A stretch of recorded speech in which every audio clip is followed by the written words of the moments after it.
Welcome to this class on art history. We will be learning about a very significant art movement in this session, Expressionism.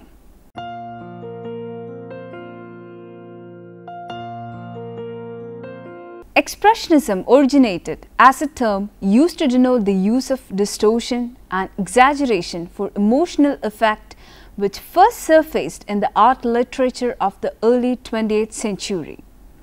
When applied in a stylistic sense, with reference in particular to the use of intense color, agitated brush strokes, and disjointed space. Expressionist movement can be found not only in the field of fine arts, but also in dance, cinema, literature, and the theatre. The term Expressionism has been traced to various sources. It may have been coined by Czech art historian Antonín Dvořák in 1910, whereas the Impressionists sought to express the majesty of nature. The Expressionists, according to Dvořák, sought only to express inner life, often were the painting of harsh and realistic subject matter. But the term was always an easy one to use loosely, and many did so to denote the various reactions against Impressionism in the late 19th century. But it is to be noted that no group named themselves to be expressionistic.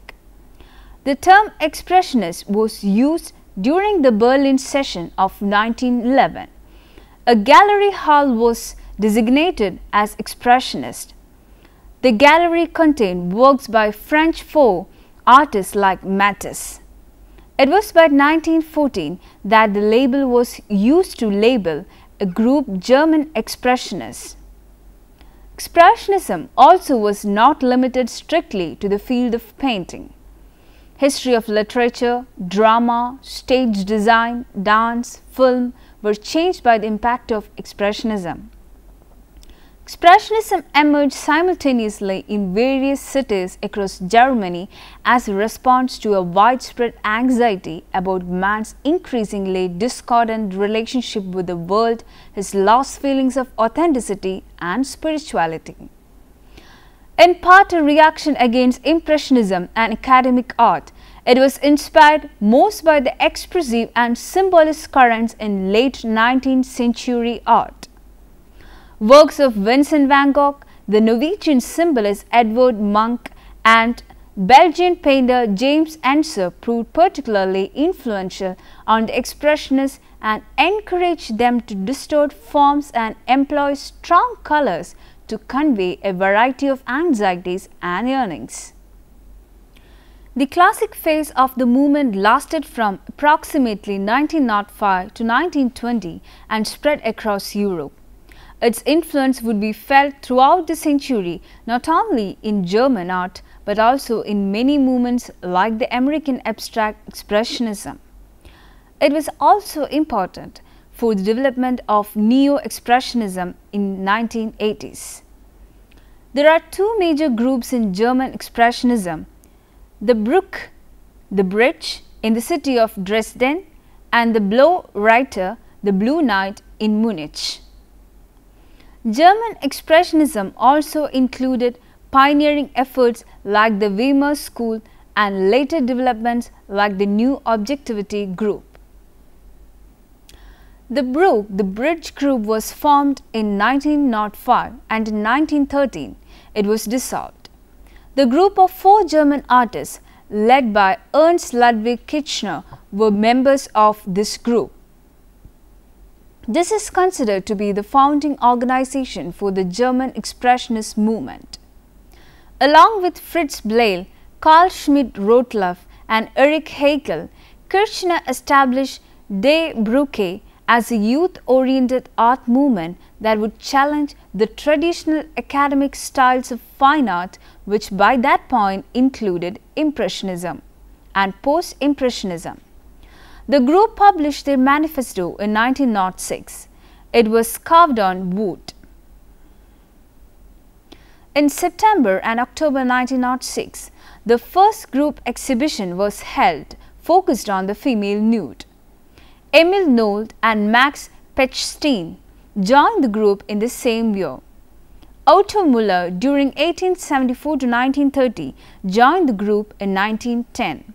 The woodcut as an artistic medium would go on to become very popular with the group, whose inclination to strong expression was well served by the stark, crude forms that the wood.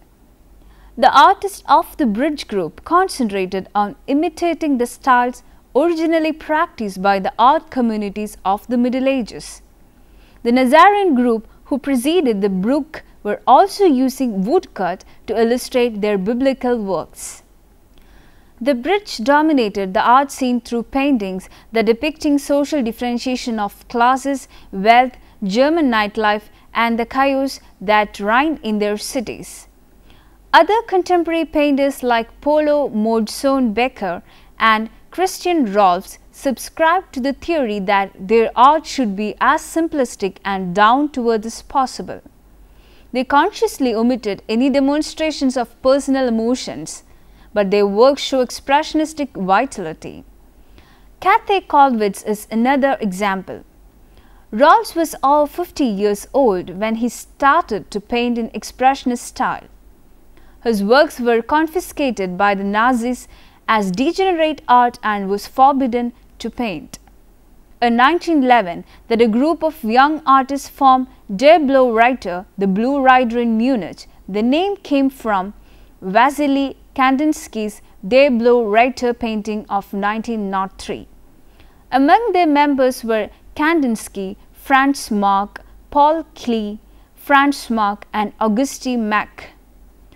The group's formation was sparked by the rejection of the Kandinsky oil painting The Last Judgment during 1910 from a local exhibition. The painting contained swirling abstract forms and apocalyptic suggestions and was deemed too obscene for public display.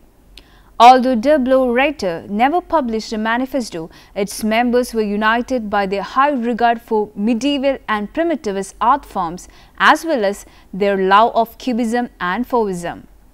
The group also included Alexei Jolonsky, Marianne von Werfkin, and Vladimir von Berekhtheev. At the outbreak of World War I in 1940, Franz Marc and Auguste Mack were drafted into German military service and were killed soon after. The Russian members of the group, Kandinsky, Alex J. von Jolonsky, and others were all forced to return home. Der Blaue Reiter immediately dissolved. Der Blaue Reiter group was also significant in lending a mystical and spiritual cast to Expressionism. This was important in shaping the work of Franz Marc and Alex J. von Jolonsky and led to the development of pure abstraction by Vasily Kandinsky. August Mack was an important member for Der Blaue Reiter and later became the leader of another group, the Rhenish Expressionists in Bonn. The Rhenish Expressionists maintained that their thought and ideas were best portrayed through the use of form only. The only actual link between the individuals of the Rhenish camp were their choices of the subject matter and their philosophy. Following the Great War, they truly believed that all people had become merely a collective group of individuals who fell to the mercy of their society and its politics. Painters such as George Grosz and Otto Dix developed a more socially critical expressionism and realism known as Neo-Socialist. The New Objectivity. The New Objectivity painters were more socially centered and were critical of the political institutions like the military. There was also a group of Austrian expressionists. Gustav Klimt was the leader of a group called the Vienna Session, which sought to separate itself from the naturalist movement which is popular in the early 20th century Austria. His work is difficult to categorize but is often associated with the Symbolist and Art Nouveau, but it also has some ties to Expressionism. Oskar Kokoschka and Egon Schiele developed their own expressionist style. Because the term Expressionism is wide in its meaning, Georges Roult, the French artist sometimes described as an expressionist may have influenced the Germans rather than the other way around. He learned this vivid use of color and distortion of form from Fauvism, and unlike his German expressionist counterparts, however, Rawlt expressed an affinity for his impressionist predecessors, particularly for the work of Degas. He is well known for his devotion to religious subjects and particularly for his many depictions of the crucifixion rendered in rich color and heavy layers of paint. Another painter who was termed expressionist is Zotin. Munch was a Norwegian painter and printmaker whose intensely psychological and emotional themes was a major influence on the development of German Expressionism. In the early 20th century, his painting, The Scream, is regarded as an icon of the existential anguish of the post-industrial modern age. Munch tended to focus on intense emotions such as those expressed in puberty, which presents the fearful period of a girl's life as she faces the uncomfortable transition of becoming a woman. Der Sturm, German, The Storm, was a magazine covering the Expressionism movement founded in Berlin in 1910 by Herwart Walden. It was published weekly until 1914 and became a quarterly in 1924 and stopped publication in 1932. This magazine played a crucial role in the development of German Expressionism. Poems and other texts of French and German expressionists were published in this magazine. To celebrate its 100th edition in 1912, a gallery, Galerie der Sturm, was started by Walden. The gallery became the focus for Berlin's modern art scene for a decade. Here in this gallery, the Faust and Derbler exhibited.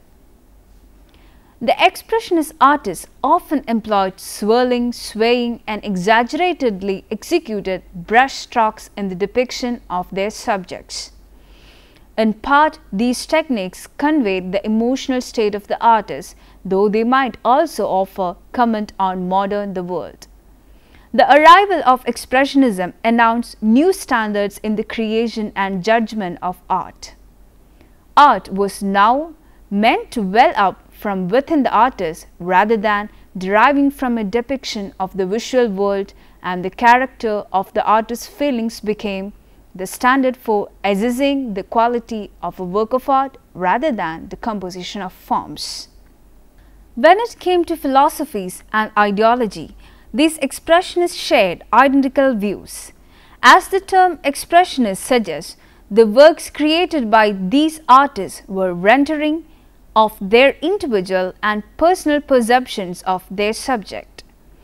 Usually these paintings were done as they had actually been interpreted in the field. The use of unaltered nudes as well as a variety of other people portrayed in natural surroundings now yet tainted by the industrialization of Germany. The Die Brücke, while expressionists in theory, actually had foregone the use of broad lines and multiple layers of strong colors and instead applied their many layers of personally mixed colors. Oftentimes, these hues were thinned by petroleum in order to achieve a smoother application and to allow more freedom in their techniques. These artists were less concerned with the speed and spontaneity associated with Expressionism than they were of creating works of art that would challenge and undermine the accepted taste. Thanks to the Die Brücke and the revival of printmaking and the Dresden group's ambition with lithography, artists are able to reproduce their renderings at a remarkable rate, and a more cost-effective method is allowing their works to be enjoyed by many more people. Although most expressionists are best known as painters or sculptors, a confluence of aesthetic, social, political and commercial forces encouraged nearly all of them to embrace printmaking as an equally important means of expression. Printmaking, including woodcut, intaglio and lithography, helped expressionists advance many important goals, including pioneering formal innovations, broadly disseminating their images and ideas, and promoting or criticizing social and political causes. While the woodcut, with its jagged gouges and bold, flattened, primitive aesthetic, became the preeminent expressionist medium, the expressionists also revitalized etching and lithography to alternately vibrant and stark effect.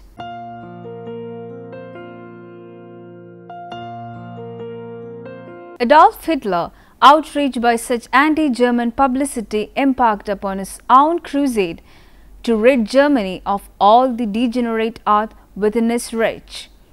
This attempt to censor the openly disgruntled expressionists led to many of them fleeing to the United States. It was here that they were warmly welcomed, and almost immediately a great deal of the German art was assembled in the major cities of New York, St. Louis and Chicago, where they found a home in American museums.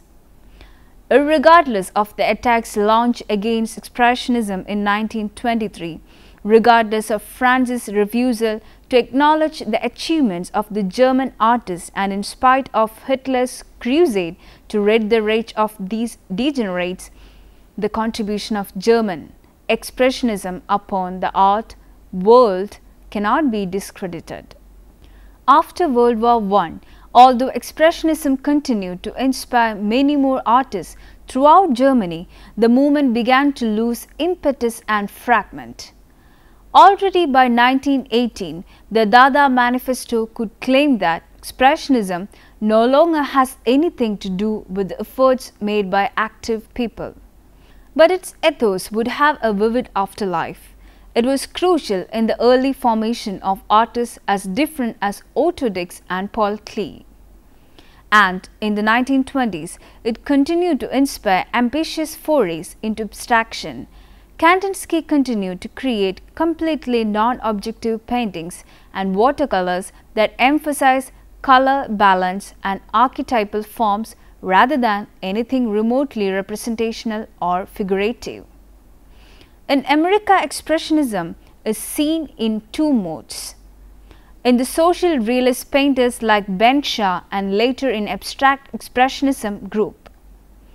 Abstract expressionism was somewhat similar to the theories proposed by Kandinsky.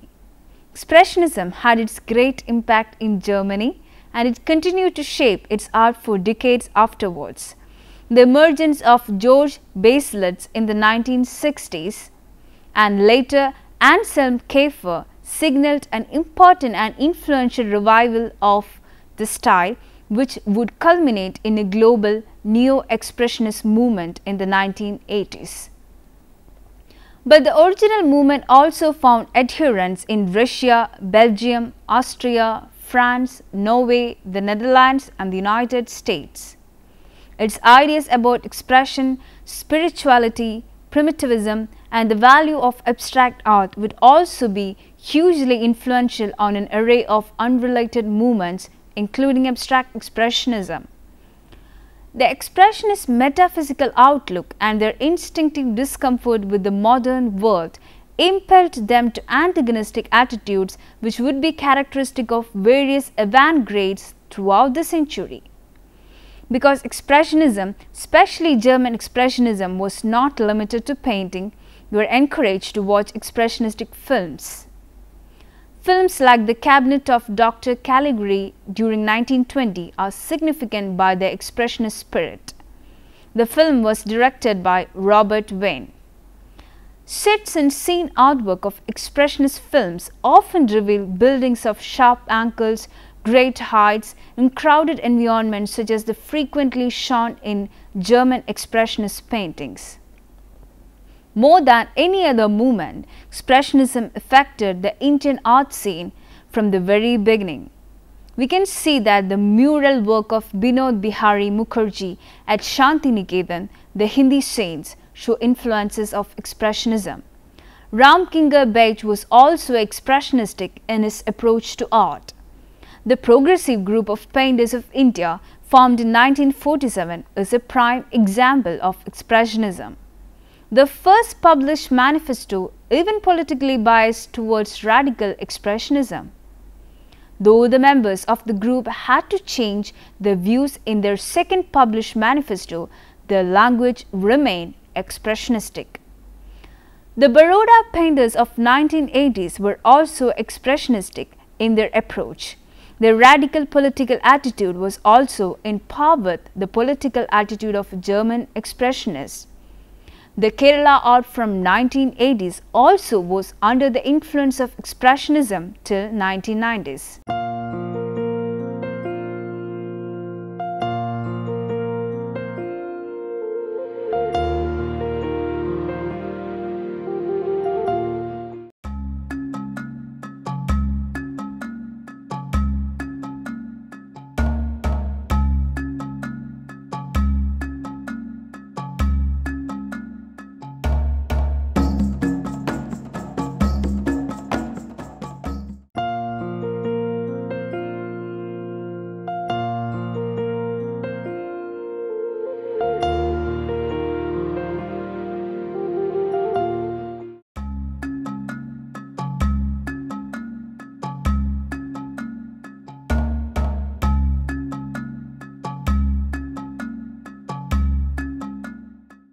I hope learning art history will widen your understanding of art and help you enter unexplored areas of your own creative faculty. It's time we conclude this session on Expressionism. Bye.